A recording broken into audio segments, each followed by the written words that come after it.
Selamat sore teman-teman media, terima kasih atas kehadirannya. Sore ini Susi Air dan tentu saja didampingi oleh tim hukum menyelenggarakan press conference untuk merespon sejumlah hal terkait dengan perkembangan kejadian penggusuran Susi Air di hanggar Bandar Udara RA Besing Malinau. Selain itu juga kita mendengar kemarin sejumlah pihak seperti pejabat daerah, sekretaris daerah memberikan pernyataan media yang berkaitan dengan respon dan sejumlah informasi yang tentu saja menurut kami beberapa informasi yang disampaikan itu mengandung informasi yang salah dan keliru. Sehingga menurut kami rekan-rekan media itu yang rasanya mendorong kami hari ini ingin menyelenggarakan diskusi media selain update di beberapa pertanyaan-pertanyaan kawan-kawan media di situasi yang terbaru. Nah, telah hadir di dalam diskusi atau press conference ini saya sendiri, Donald Faris selaku kuasa hukum dari Susi Air. Kemudian juga ada Pak Zulkarnain Adinegara, beliau adalah Direktur Utama dari Susi Air. Kemudian juga ada Ibu Nadine. Ibu Nadine adalah managing di Susi Air dan itu juga ada Ibu Medi. Nanti kalau ada kesempatan Ibu Susi Pujiastuti sebagai owner dari Susi Air juga akan bergabung dan menyapa teman-teman media. Langsung saja, karena juga mengingat waktu, saya persilakan kepada Pak Zulkarnain Adinegara selaku Direktur Susi Air untuk menyampaikan poin-poin beliau terkait dengan kejadian hari ini. Pada Pak Zul, kami persilakan. Terima kasih Bang Donald dari Law Office yang mewakili Susi Air saat ini. Assalamualaikum warahmatullahi wabarakatuh. Selamat sore. Swastiastu bagi teman-teman media. Di sini hadir Mbak Nadine juga, Kak Meli, manajemen daripada Susi Air yang lain. Pertama tentu kami mengucapkan terima kasih atas kehadiran rekan-rekan media untuk mengikuti Zoom meeting apa yang telah Bang Donald tadi sampaikan. Kita tahu memang bahwa peristiwa hari Rabu tanggal 2 Februari yang lalu di Malinau, apa yang dilakukan oleh pemerintah daerah Malinau, dalam hal ini Satpol PP, terhadap pesawat-pesawat kami Susi Air di hanggar yang memang itu milik pemerintah daerah Malinau. Dari perspektif kami selaku Susi Air, ini sebagai sebuah tindakan menurut kami, tindakan yang tidak sepatutnya. Ya bahasa hukumnya mungkin nanti Bang Donald menyampaikan apa, tapi bagi kami tidak sepatutnya dilakukan oleh pemerintah daerah kepada kami selaku pelaku usaha. Mengapa demikian? Pertama, teman-teman media, kami hadir di sana, Ibu Susi Air, sudah 10 tahun dan selama ini tidak ada masalah. Dan perlu dicatat, Susi Air itu memang betul dia bisnis di penerbangan, tetapi khusus di Malinau dan Kalimantan Utara itu tidak hanya pure bisnis kami, tapi di sana sungguh kami melakukan langkah-langkah yang pelayanan publik dan melayani publik masyarakat di Kalimantan Utara, Tarakan dan sekitarnya maupun Malinau. Di sana kami ada trip kurang lebih 16 trip untuk penumpang di Tarakan, Malinau dan sebagainya di seputar Kalimantan Utara. Dan kemudian kargo ada kurang lebih 5 trip. Semacam begitu. Dan itu cenderung merupakan kegiatan perintis. Menjangkau daerah-daerah yang terluar, daerah-daerah yang terpencil, daerah-daerah yang memang belum ada moda angkutan yang lain kecuali penerbangan. Nah, tiba-tiba 10 tahun kami berjalan, kemarin dilakukan semacam begitu. Makanya kami mengatakan itu sebuah perbuatan Bang Donald yang tidak sepatutnya dilakukan. Mestinya ada langkah-langkah yang perlu dikomunikasikan. Seperti diketahui rekan-rekan semua, sesungguhnya kami sudah berkomunikasi dari sisi air. Misalnya kami melakukan perpanjangan seperti biasa kan, perpanjangan kontrak anggar. Nah, tetapi Pak Bupati mengatakan tidak pernah kami melakukan permohonan perpanjangan itu. Nah, di sini saja kami sudah ada sesuatu yang agak aneh. Apa mungkin ya dugaan-dugaan kegiatan-kegiatan yang sengaja memang untuk mungkin terencana mengusir kami dalam tanda kutip mungkin. Nah, kedua yang ingin kami sampaikan, kegiatan di sana itu kan di samping bisnis saya katakan adalah kegiatan pelayanan publik. Nah, kami di sana sedang merawat pesawat. Nah, perawatan pesawat itu tidak gampang. Kami mempunyai AMO, Approvals Maintenance Operation namanya. Nah, itu tidak boleh sembarangan kita memiliki merawat pesawat sebelum dikatakan oleh di KPPU atau Direktorat Kelayakan dan Keselamatan Penerbangan Udara, Dirjen Perhubungan Udara menilai bahwa itu layak. Nah, sehingga apabila ada pihak-pihak lain mengusir dengan paksa tanpa sebuah keputusan yang memang patut kami duga itu sebagai sebuah kekuatan hukum, nah tidak selayaknya dilakukan. Karena sekali lagi untuk maintenance pesawat itu tidak mudah sembarangan garasi kami sembarangan hanggar kami miliki, itu harus dicek dulu dan dinyatakan layak oleh di KPPU baru kami boleh melakukan itu. Maka sekali lagi tidak sepatutnya mestinya itu dilakukan oleh apalagi mohon maaf Pol PP. Apakah mereka sudah koordinasi misalnya dengan aparat penegak hukum setempat? Kalau menurut kami tidak mungkin karena misalnya katakanlah polisi, mestinya dia harus merupakan keputusan pengadilan misalnya begitu. Nah, karena itulah dalam momentum ini itu sikap daripada kami dari manajemen Susi Air dan langkah-langkah hukum nanti Bang Donald selaku kuasa hukum kami dan Bang Febri, Bang Rasamala dari PC Laws Office tentu akan menyampaikan kepada rekan-rekan media.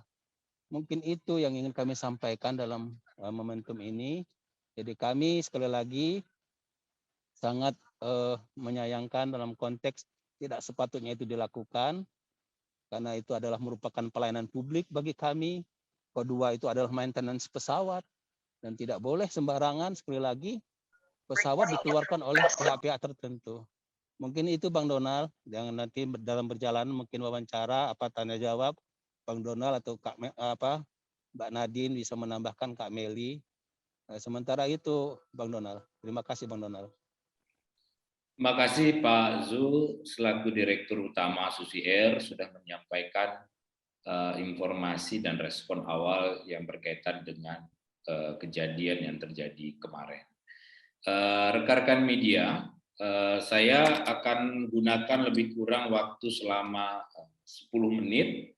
10 menit akan kami pergunakan untuk menjelaskan berkaitan dengan perjanjian, berkaitan dengan kondisi terbaru, dan termasuk juga dengan potensial kerugian yang terjadi akibat pemindahan secara paksa yang terjadi kemarin. Nah, jadi saya akan share screen sebentar untuk bisa tampilkan ini ke teman-teman media. Oke, saya akan coba gunakan secara efektif. Oke, baik teman-teman, mudah-mudahan sudah kelihatan. Jadi saya ingin kita tahu semua bahwa bagaimana sih kedudukan hanggar bandara udara yang menjadi lokus kejadian kemarin. Jadi bandara tersebut ada di lahan Kementerian Perhubungan yang dikelola oleh Unit Penyelenggara Bandara Udara UPBU Kolonel RA Blessing Malino. Jadi lahan bandara itu adalah milik dari Kementerian Perhubungan. hanggarnya dimiliki oleh pemerintah Kabupaten Malinau. Susi Air sendiri sudah menyewa dan menempati selama 10 tahun dengan kontrak yang sifatnya tahunan, dan hanggar tersebut dijadikan base maintenance pesawat-pesawat yang melayani penerbangan di Kalimantan Utara dan sekitarnya. Ini perjanjian terakhir kami dengan pemerintah daerah Kabupaten Malinau di tahun 2021. Poin-poinnya nanti akan saya sampaikan juga. Nah, berkaitan dengan surat menyurat permohonan sewa bandara, teman-teman, 15 November 2021 atau 1,5 bulan sebelum habisnya masa sewa, kami sudah mengajukan surat permohonan tersebut kepada pemerintah daerah Malinau. Dalam hal ini ditujukan kepada pemerintah daerah itu sendiri dan kemudian ditembuskan kepada Dirjen Perhubungan Kabupaten Malinau dan Bupati Kabupaten Malinau. Yang intinya kami ajukan sampai dengan tahun Desember 2022. Dan Bupati menolak, kawan-kawan media, Bupati menolak alasannya tidak memperpanjang penyewaan gedung hanggar yang terdapat di Bandara Kolonel Besing. Itu saja jawaban Gubernur dalam satu paragraf kecil menjelaskan. Jadi tidak dijelaskan apa sebabnya tidak disewa dan seterusnya. Nah, di bagian ini saya sedikit mau mempertegas teman-teman, kalau ada yang bilang, termasuk juga pemerintah daerah bilang ini B2B, business to business, dalam pandangan kami secara hukum itu adalah keliru.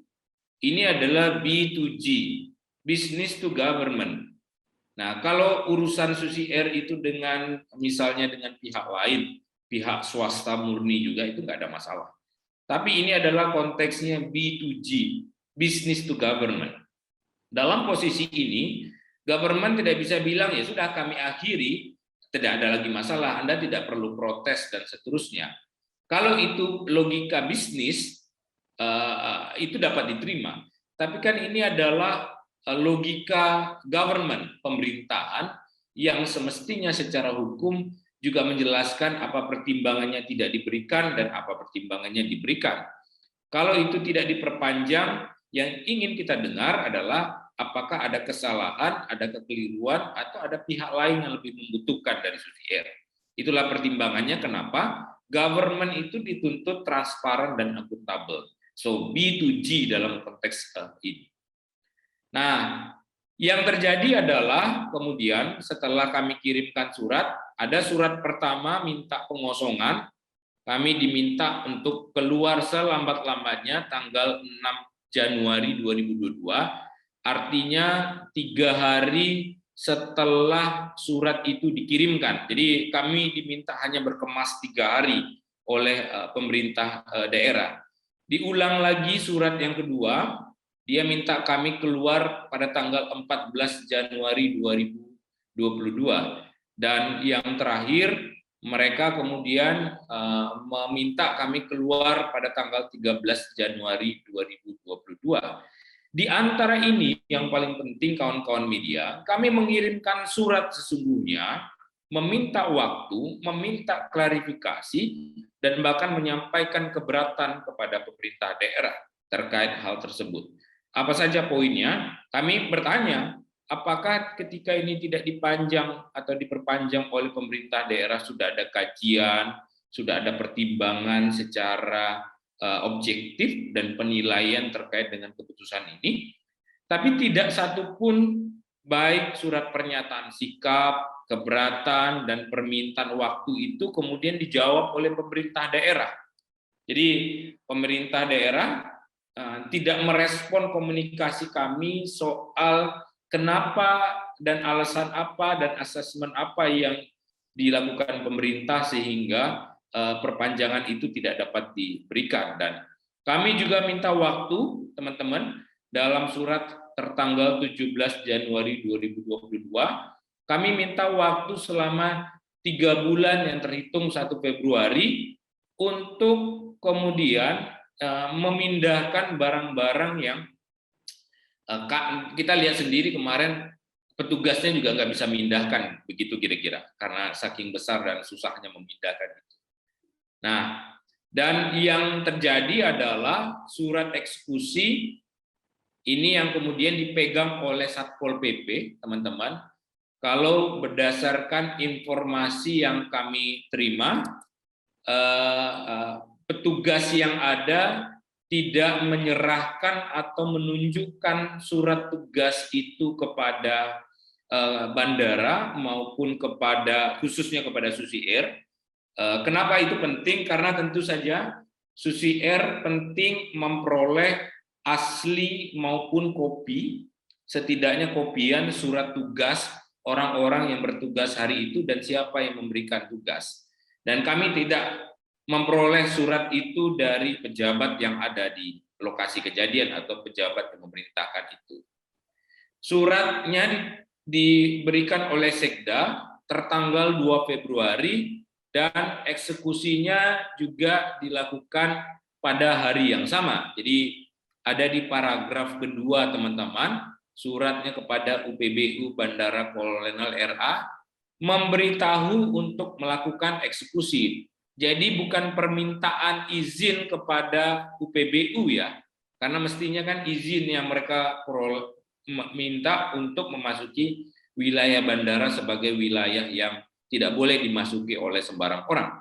Yang disampaikan adalah surat pemberitahuan melakukan eksekusi. Ini bahasa eksekusi juga karena dilakukan oleh Satpol PP yang tidak memiliki kewenangan untuk eksekusi. Nanti kami akan elaborasi soal itu. Tapi intinya teman-teman, surat ini diberikan oleh petugas itu kepada bandara pada hari yang sama beberapa menit sebelum eksekusi itu dilakukan. Kalau menggunakan definisi eksekusi di situ. Jadi ini yang dilakukan oleh mereka dan dilakukan oleh Satpol PP. Bisa teman-teman lihat di foto, ada begitu banyak Satpol PP yang ada di lokasi untuk memindahkan pesawat tersebut. Teman-teman media, ada juga isu pembayaran sewa oleh Susi Air. Kami mau tunjukkan teman-teman, sejak 2012 kami menyewa hanggar tersebut, mulai dari harga 15.300.000, seluruhnya dibayar secara tepat, secara baik oleh Susi Air, seluruh kewajiban-kewajiban plus denda. Kalau kita hitung secara singkat, total Susi Air itu sudah berkontribusi sebanyak hampir 3 miliar rupiah kepada penerimaan daerah Kabupaten Malinau. 2,9 miliar 32 juta sekian-sekian lebih tepatnya. Itu angka nominal yang secara real belum termasuk hitungan denda terhadap keterlambatan yang memang terjadi. Kenapa terjadi keterlambatan, teman-teman? Karena ada kondisi force majeure, khususnya di 2020 dan 2021, di mana bandara tidak beroperasi secara normal dan maskapai juga tidak beroperasi secara normal. Alhasil kemudian terjadi keterlambatan-keterlambatan pembayaran. Dan ini adalah pembayaran terakhir yang kami lakukan, sekalipun sudah dipastikan Susi Air itu keluar dari bandara. Jadi kewajiban tetap kami bayarkan, dan kami juga lunasi dengan total denda secara keseluruhan. Jadi yang mau kami sampaikan teman-teman media, sekalipun Susi Air dipastikan keluar dari hanggar tersebut, tapi kewajiban tetap kami selesaikan kepada negara, dalam hal ini kepada pemerintah daerah, tidak kurang, dan bahkan pokok dan denda kami bayarkan sewa hanggar periode Desember dan plus dendanya yang juga menjadi kewajiban kami. Jadi kalau ada pejabat daerah yang bilang Susi Air tidak bayar denda, tidak bayar sewa, itu adalah informasi keliru, karena kami mendengar pernyataan itu disampaikan oleh pejabat di Kabupaten Malinau kemarin yang menggelar konferensi pers. Apa yang kerugian yang ditimbulkan, teman-teman, secara hitungan-hitungan di atas kertas, kami menilai ada beberapa kerugian yang ditimbulkan karena aktivitas kemarin, cancel schedule, dan itu terjadi. Kenapa cancel schedule terjadi? Karena kemudian hanggar itu adalah tempat perbaikan maintenance rutin pesawat, baik 100 jam atau maintenance 200 jam. Ketika tempat maintenance terganggu, itu akan mengganggu proses rutin maintenance pesawat. Susi Air sangat ketat dalam proses maintenance karena ini bicara soal risiko penerbangan.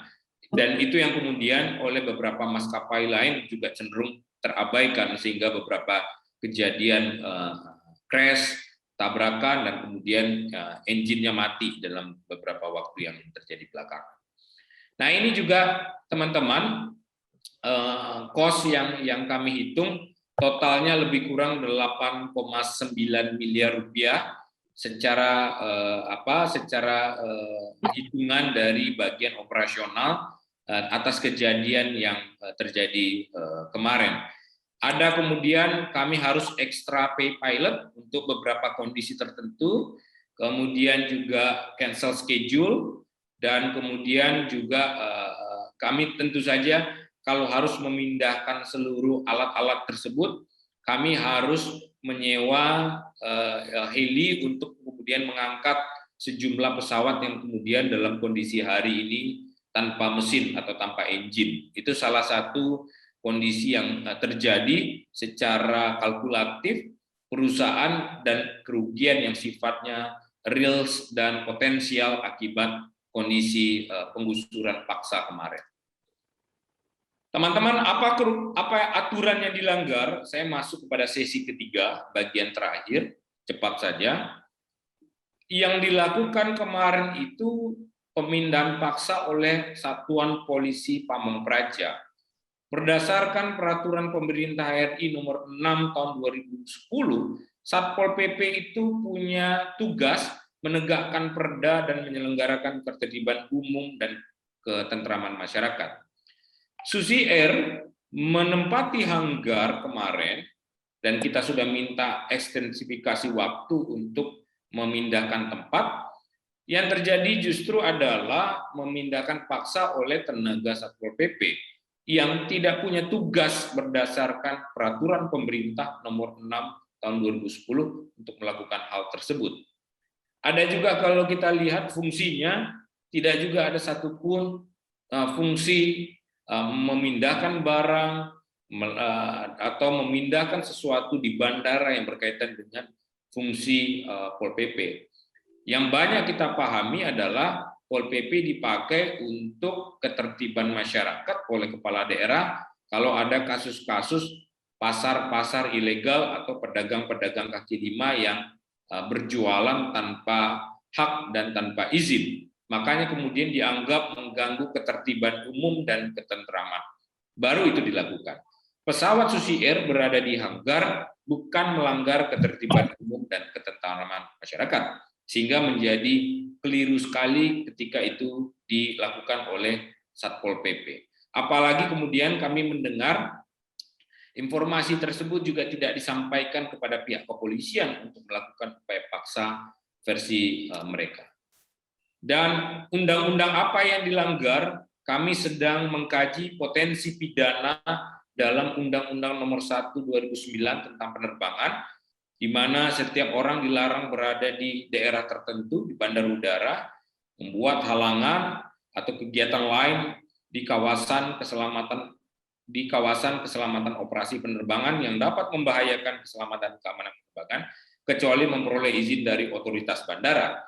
Saya meyakini informasi kita peroleh kemarin belum ada informasinya izin secara tertulis. Karena teman-teman lihat sendiri suratnya diberikan pagi-pagi tanggal 2 dan eksekusinya dilakukan tanggal 2. Kami mendengar belum ada informasi tertulis dari pihak bandara untuk itu dilakukan. Nanti teman-teman bisa cek kepada pihak bandara sekaligus untuk melakukan cover both side, apakah ada izin secara tertulis atau tidak. Tapi sependek informasi yang kami peroleh, tidak ada izin tertulis dari otoritas bandara untuk itu dilakukan. Dan selain itu juga ada pasal 344, tindakan melawan hukum yang dilakukan karena masuk ke dalam pesawat udara, daerah keamanan terbatas bandar udara atau wilayah fasilitas organisasi secara tidak sah. Karena itu dilakukan oleh Satuan Polisi Pamong Praja. Apa sanksi pidananya, teman-teman? Ada ancaman pidana di pasal 210 yang diduga dilanggar tadi, atau pasal 344 huruf C, itu kemudian potensi pidana penjara selama 1 tahun kalau berkaitan dengan pasal 210 dan denda 100 juta. Sementara kemudian pasal 344 itu ancamannya 1 tahun dan 500 juta berkaitan dengan denda. Apa yang kemudian akan kami lakukan? Susi Air akan meminta perlindungan kepada penegak hukum agar tindakan sewenang-wenang tersebut tidak lagi terjadi. Itu tentu saja kepada otoritas yang berwenang kami akan meminta itu, dan kami mempertimbangkan menempuh langkah hukum atas pelanggaran pidana yang dilakukan oleh pejabat atas tindakan sewenang-wenang tersebut. Nah, teman-teman media, itu update situasi, informasi, kondisi yang dihadapi oleh Susi Air, termasuk juga langkah-langkah hukum yang akan kami pilih untuk dilakukan.